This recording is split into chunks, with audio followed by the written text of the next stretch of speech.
এখানে আমি আর তুমি ভাড়াটিয়া হিসেবে থাকি না, এখানে বাড়িওয়ালা হিসেবে থাকি। এদেশ মুক্তি এবং স্বাধীন হয়েছে আল্লাহর নামে। কথা বলেন।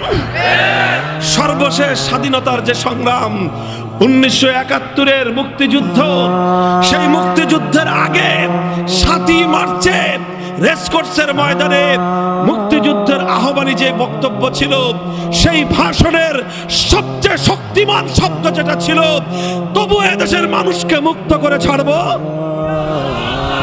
কাজেই আজ যদি কেউ বাংলাদেশকে ইনশাআল্লাহর শক্তি থেকে বিচ্ছিন্ন করতে চায়, সে বাংলাদেশ থেকে বিচ্ছিন্ন হয়ে যাবে, বাংলাদেশ ইসলাম থেকে বিচ্ছিন্ন হবে না।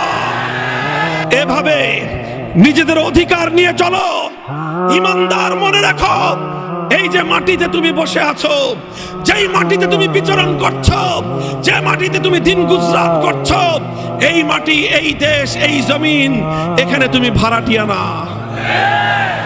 এখানে আমি আর তুমি ভাড়াটিয়া হিসেবে থাকি না, এখানে বাড়িওয়ালা হিসেবে থাকি। আল্লাহ পাক রব্বুল আলামিন ওয়াউরাসনাল আরদাল্লাযীনা উতুল কিতাব, আমার আল্লাহ পাক রব্বুল আলামিন এই জমিনের মালিকানা আমাদেরকে দিয়েছেন। অনেক রক্তের নজরানার বিনিময়ে, কথা বলো ঠিক না বেঠিক? কারা দিয়েছিল সেই রক্ত? শত বছর পর, শতাব্দীর পর শতাব্দী এ মাটির জন্য রক্ত দিয়েছে দেশের পূর্বসূরি ওলামায়ে কেরাম।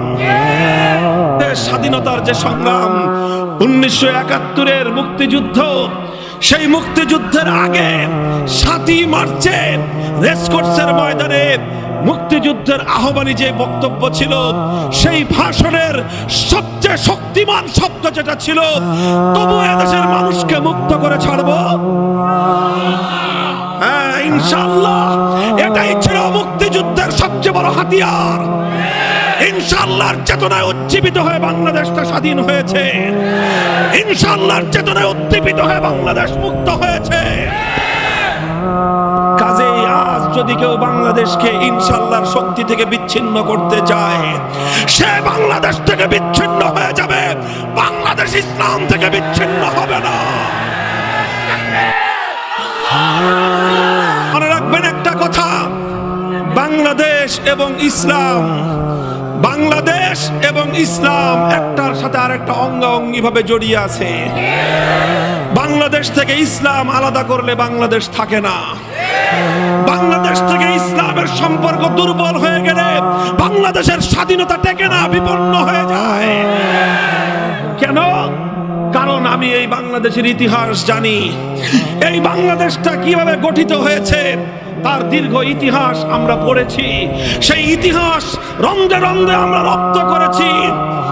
তিনটে আধিপত্যবাদী শক্তির বিরুদ্ধে লড়াই করে এই বাংলাদেশ নামক ভূখণ্ডটি বিশ্ব বুকে মাথা উঁচু করে দাঁড়িয়েছে। কয়টি? তিনটি আধিপত্যবাদী শক্তির বিরুদ্ধে লড়তে হয়েছে। প্রথম শক্তি হলো ব্রিটিশের রাজ শক্তি, 2 নম্বর শক্তি হলো কলকাতার দাদাবাবুদের শক্তি, 3 নম্বর হলো পশ্চিম পাকিস্তানে পাক হানাদার বাহিনীর শক্তি। 3 শক্তিকে ঝাঁটাপেটা করে বিদায় করবার পর যেই রাষ্ট্রের জন্ম হয়েছে সেটার নাম হলো বাংলাদেশ। কাজেই কেউ এসে বলবা বাংলাদেশে ইসলাম চলবে না, আমরা বলবো যে বলবে বাংলাদেশে ইসলাম চলবে না সে বাংলাদেশে চলবে না, তাকে বাংলাদেশে চলতে দেওয়া হবে না।